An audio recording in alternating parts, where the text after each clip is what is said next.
Buenas noches, hijos de la luna. Esta noche, a petición de muchos de ustedes, realizaré una crónica de todos los sucesos que enmarcaron uno de los acontecimientos más enigmáticos de la historia, la bestia de Gévaudan. Con el fin de festejar la cifra de 10,000 suscriptores, hablaremos de este caso, conocido por muchos y que he citado en numerosas ocasiones en este canal, pero nunca me he detenido de lleno a explicar cada parte del relato en orden cronológico, para, posteriormente, analizar las probabilidades del origen de esta criatura tan misteriosa como sádica. ¿Habrá sido un hombre lobo real y el único del que se tenga un registro oficial? ¿O habrá sido únicamente una especie ya casi extinta del lobo común, como el guajila? Viajemos a la Francia de la Edad Media y comencemos. Todo comenzó el 30 de junio de 1764. Una joven de 14 años llamada Jeanne Boulet apareció muerta cerca de Joubaix, una pequeña aldea en la región histórica de Gévaudan, en medio de las actuales Auvernia y Languedoc-Rosellón, al sudeste del país. Jeanne había sido degollada y su cuerpo parcialmente devorado por algún tipo de animal. Los ataques de animales salvajes no eran algo extraño en la Francia rural del siglo XVIII. La región está formada por hermosas colinas y frondosos bosques en los que hace siglos vivían ocasionales manadas de lobos o perros salvajes. Por eso, nadie se sorprendió mucho cuando el 8 de agosto apareció otra muchacha de 14 años muerta en la cercana aldea de Masmejan. Por desgracia, las muertes no terminaron ahí. Luego llegó otra, y otra, y otra, y otra más. El conde de Montcalm, gobernador de la provincia, a petición del administrador de la diócesis de Mende, Etienne Lafont, convocó a 4 compañías de dragones comandados por el capitán Jean-Baptiste Boulanger Duhamel. Los dragones eran soldados de élite, y quizá solo es coincidencia que se llamaran igual que la corte del dragón, a la que pertenecía el famoso Vlad Tepes, también conocido como Drácula, en quien Bram Stoker se basaría para crear al vampiro más famoso de todos los tiempos. Ayudados por los propios campesinos, Duhamel y sus hombres comenzaron a batir los bosques de Gévaudan en busca del animal o animales que protagonizaban aquellos ataques. Durante los meses siguientes, los dragones de Duhamel no solo no lograban abatir a la bestia, sino que su estancia en la región comenzó a despertar quejas por supuestos abusos y saqueos por parte de los habitantes, algo que se les permitía a los soldados y caballeros andantes. Mientras tanto, los ataques de la bestia se hicieron cada vez más frecuentes y salvajes. En el transcurso de esos 6 meses, el 7 de septiembre, la fiera destrozó a un niño en Apker. La cabeza del pequeño apareció 8 días después. Ese mismo mes mató a otro vaquero de 15 años y estuvo a punto de abatir a otro que logró refugiarse entre sus vacas. Su modus operandi siempre era el mismo. Tenía predilección por los niños y las mujeres jóvenes. Esto no tiene ningún tinte místico ni sobrenatural, si tenemos en cuenta que los menores y las mujeres solían ser precisamente los que cuidaban el ganado en las afueras de los pueblos. Lo raro era que ninguno de los aterrorizados supervivientes podía decir bien de qué animal se trataba el que estaba matando a tanta gente. Los campesinos de aquella época estaban perfectamente familiarizados con los lobos, pero todas las descripciones de los testigos presenciales apuntaban a una criatura diferente. Se decía que era mucho más grande que un lobo, con pelo rojizo, aunque algunos registros dicen que tenía pelaje negro, orejas pequeñas y una cola muy larga, con una densa mata de pelo sobre la cabeza y el lomo. Los relatos de cazadores que habían avistado al animal también aseguraban que era excepcionalmente inteligente para ser un simple lobo, y que cazaba abalanzándose sobre sus presas y golpeándolas con las garras, algo que definitivamente no hacen los lobos. También cazaba a plena luz del día e incluso cerca de las granjas. A medida que entraba el invierno, los ataques se hicieron cada vez más frecuentes. Más víctimas aparecieron decapitadas y la resistencia de la bestia a su captura no hizo más que incrementar su leyenda. Se decía que podía incorporarse sobre sus patas traseras y estar en varios lugares a la vez. Muchos cazadores de buena reputación aseguraban haberla alcanzado con sus disparos, con poco o ningún efecto. Solo en los últimos 15 días de diciembre, la bestia masacró a 5 personas en diferentes puntos de la región. No tardó en cundir el pánico avivado por las numerosas leyendas locales de hombres lobo y brujas capaces de cambiar de forma para devorar carne humana. Los estados de Languedoc anunciaron una recompensa de 2.700 francos a quien lograra abatir a la bestia. Mientras tanto, Monseñor Gabriel Florent de Choiseul-Beaupré, obispo de la diócesis de Mende, emitió una orden a todas las parroquias llamando a la oración. En la misiva pedía rezar para liberar al pueblo de la plaga enviada por Dios para castigar a los hombres por sus pecados. Como si hicieran falta más razones para que cundiera la histeria colectiva. Es en este punto donde la bestia de Gévaudan se coloca encima un velo de misticismo y magia negra, en vez de ser solamente un animal desconocido que buscaba sobrevivir al invierno. Para entonces, las noticias de la masacre provocada por la bestia habían llegado hasta París, donde el consejero del rey Luis XV encomendó la misión de acabar con ella a Martin de Neval, hasta entonces considerado el mejor cazador de lobos de Francia. De Neval ordenó la retirada de Duhamel y sus dragones para cazar la bestia por su cuenta, pero no organizó la primera batida sino hasta el mes de abril. Mientras tanto, los ataques continuaban. Las aldeas habían comenzado a ordenar a los jóvenes que no salieran nunca solos a cuidar el ganado. Es en esta parte de la historia donde ocurre uno de los acontecimientos más interesantes y heroicos del relato. Una de las 2 veces en que se logró herir a la bestia, y ninguna de las 2 veces lo hizo un cazador.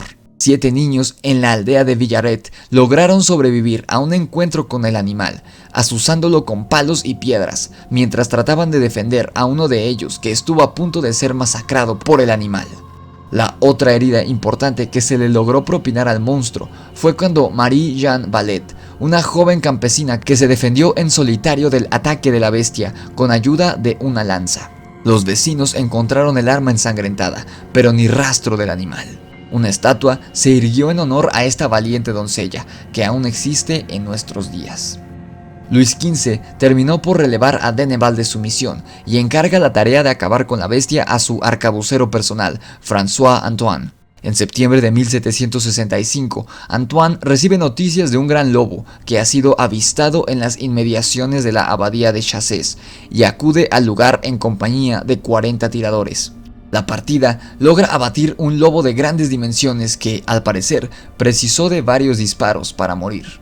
El lobo pesaba alrededor de 58 kilos.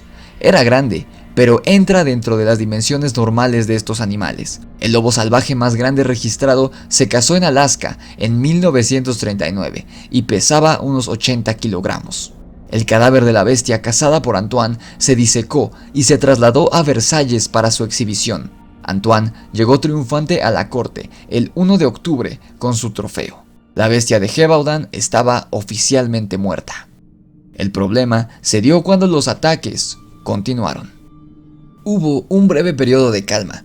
Los ataques se reanudaron y continuaron durante todo 1766, aunque se decía que la bestia se había vuelto más cautelosa y ya no atacaba de día ni en campo abierto. Los administradores de Gévaudan prosiguieron las batidas y llenaron la región de carroña envenenada, con poco o ningún resultado. En la corte, el asunto se había dado oficialmente por cerrado, y Luis XV no tenía intención de reabrirlo, especialmente cuando la historia ya había traspasado las fronteras del país, y en Inglaterra se mofaban de la ineptitud de los franceses a la hora de abatir un solo animal salvaje. Finalmente, y para la tranquilidad de los habitantes de Gévaudan, en junio de 1767, un vecino de la región y cazador de excelente reputación, llamado Jean Chastel, abatió a un lobo de gran tamaño en las inmediaciones del bosque de Tenasser. Según la leyenda, Chastel se quedó rezando solo entre los árboles, tras avistar al animal. Tras terminar sus plegarias, guardó el misal que traía, se puso sus anteojos y abatió al monstruo de un solo disparo. Hay quien también dice que la bala estaba hecha de plata, obtenida de fundir 3 medallas de la Virgen. Las autoridades trasladaron esta nueva bestia de Gévaudan a la localidad de Charré, donde un notario redactó un completo informe sobre sus dimensiones. Pesaba unos 50 kilos y era, por tanto, un lobo grande, pero no el sanguinario fenómeno de pelo rojizo que describían algunas de las leyendas. Pese a todo, el animal fue disecado con el objetivo de trasladarlo a Versalles, al igual que habían hecho con el primer supuesto cadáver. Por desgracia, el calor del verano interfirió con el proceso de conservación, y para cuando llegó a la corte, este se encontraba en un estado lamentable. Sus restos se enterraron en el jardín sin ninguna medida de conservación y sin hacerlo público. Lo que sí se sabe, por la descripción de la dentadura hecha por el notario, es que se trataba de un cánido, probablemente de un lobo. Desde aquel mismo momento, los ataques cesaron. Chastel recibió una modesta recompensa y la bestia jamás volvió a ser vista. En los 3 años en los que convirtió Gévaudan en su coto de caza, la criatura mató a cerca de 100 personas e hirió a otras 30. Es imposible establecer una estadística oficial exacta. Según algunas fuentes, el número total de víctimas pudo elevarse a más de 300. Ahora, conociendo toda la historia de principio a fin, responderé los principales cuestionamientos que surgen en torno a este misterioso monstruo de la vida real. ¿Era la bestia un simple lobo? Lo más probable es que no, pues, como mencioné anteriormente, los habitantes de esta aldea estaban más que familiarizados con los lobos, pues incluso había una sobrepoblación de estos animales en los bosques que rodeaban al pequeño pueblo.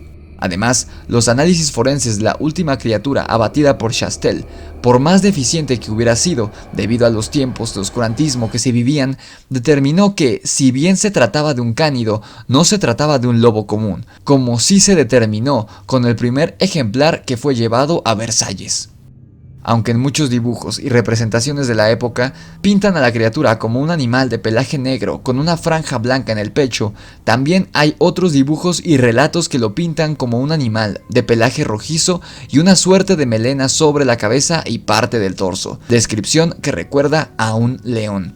Sin embargo, es poco probable que se haya tratado de uno de estos animales, pues los europeos de los años 1700 ya sabían cómo lucía un león, y las pinturas representadas en periódicos y carteles no lo pintaban para nada como un felino, amén de recordarte que el análisis de las mandíbulas de la bestia cazada por Chastel pertenecían a un cánido.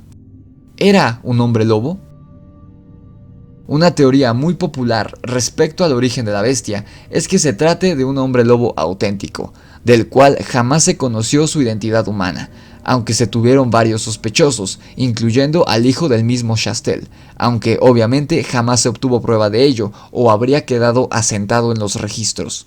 Algunos elementos que alimentan esta teoría son la inmensa inteligencia de la bestia, el hecho de que solo atacara a mujeres y niños, el hecho de que atacara en varios sitios a la vez y su inmunidad ante las balas comunes, siendo asesinado por balas de plata y en presencia de una oración. Todo esto se puede explicar de manera racional. La inteligencia, entre comillas, superior del animal podría explicarse con la época del año en que se dieron la mayoría de los ataques, es decir, en invierno, momento muy difícil para cualquier animal salvaje, especialmente en una zona tan extrema como las montañas de Francia. La razón por la que solo atacaba mujeres y niños, como ya dije antes, se debía a que eran estos quienes eran enviados a realizar las labores como la recolección de frutos en el bosque y el cuidado de los animales en los establos, mientras los hombres cazaban o realizaban labores más pesadas. Era en el bosque y cerca de los establos donde atacaba la bestia, y los hombres jamás estaban por aquellos lugares. La bestia de Gévaudan no atacaba en varios sitios a la vez, como afirmaban los aldeanos, sino que lo más probable era que no se tratara de un ejemplar el que aterrorizaba a la población, sino que fuera una jauría entera. De ser esto real, y considerando que la bestia hubiera sido un lobo u otro animal desconocido, no habrían acabado con su linaje con la cacería de Jean Chastel, sino que hubieran prevalecido en el bosque, quizá hasta nuestros días. En cuanto a las balas, hay varias razones por las que se afirmaba que ninguna le hacía daño a la bestia. La más simple de ellas es que los cazadores hayan sido mediocres en su labor, fallando los tiros que le daban al animal y escudando su mediocridad como tiradores al contar sus relatos, atribuyendo su fracaso a un aura paranormal alrededor del monstruo. Otra razón era que las balas de aquella época eran de un calibre mayor a las que usamos hoy en día, por ende más grandes y pesadas, ergo mucho menos certeras. Además, la puntería con esas armas era muy poco certera también.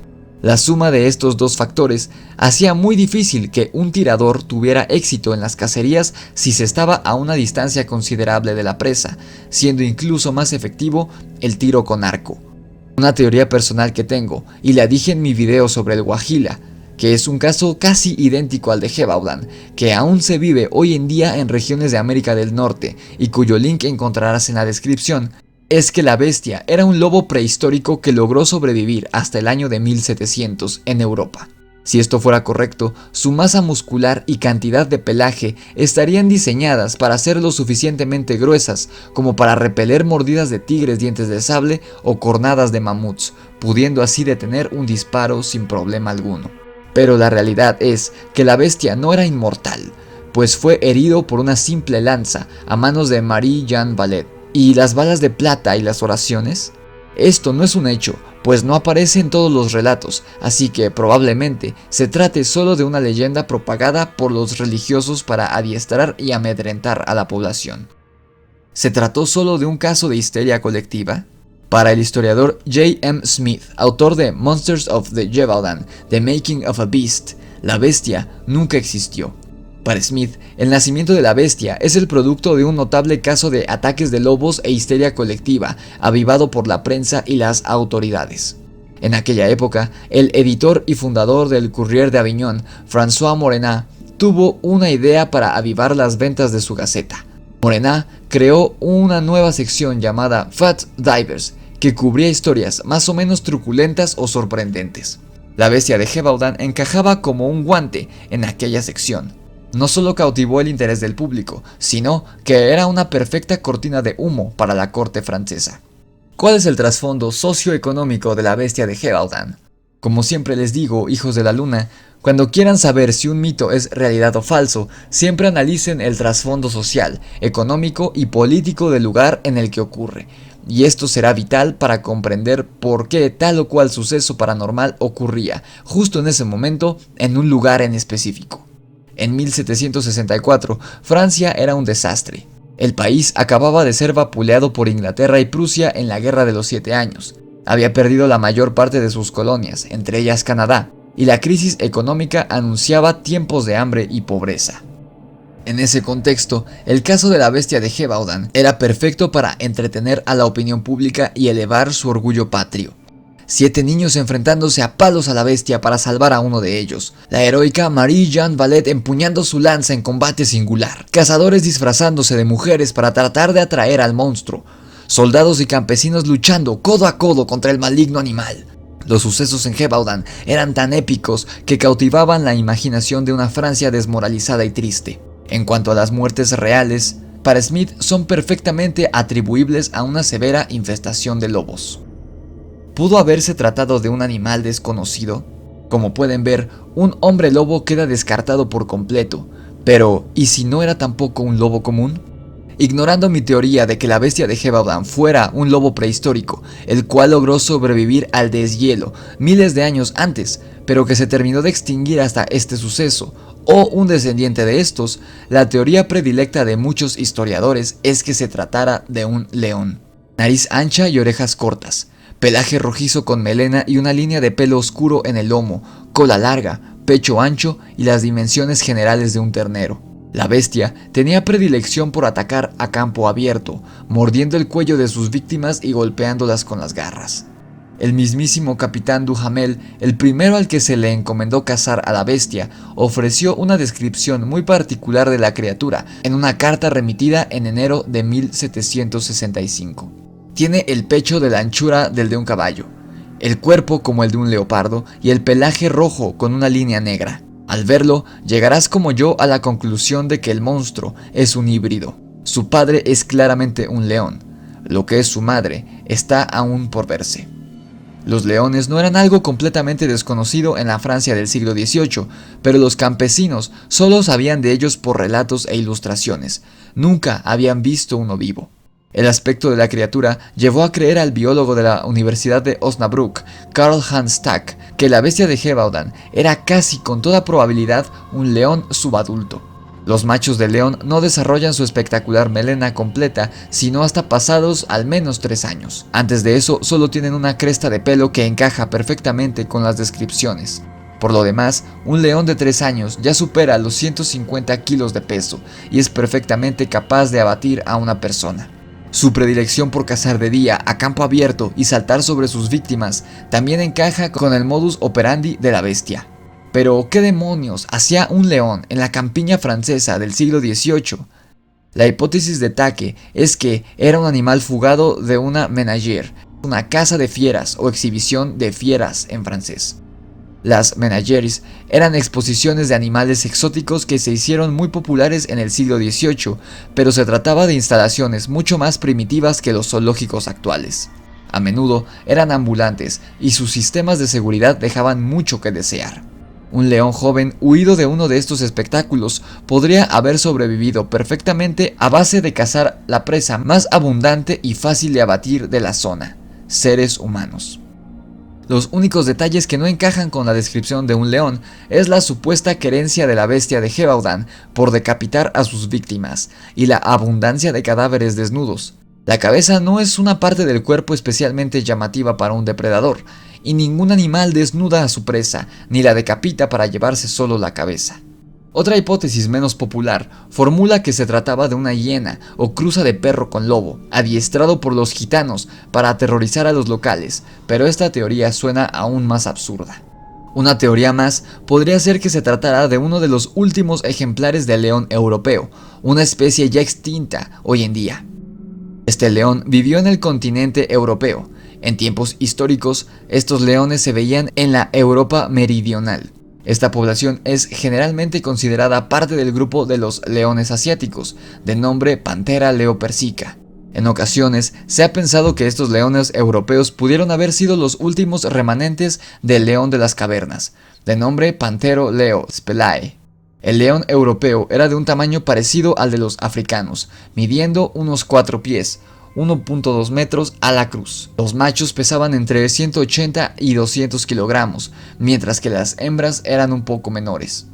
Ya en la época de los emperadores romanos existían reseñas de cacerías de estos animales.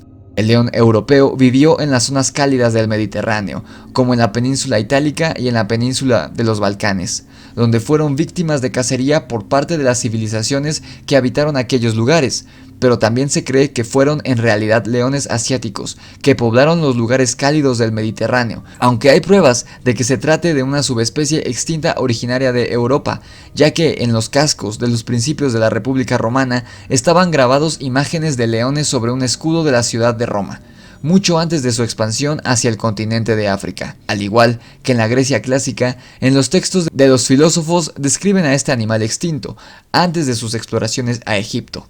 Debido a su remota extinción, poco es lo que se sabe acerca de esta subespecie de león. A principios del Holoceno, estaba aún presente en el norte de España. Hasta la época entre el 5500 al 3000 a.C.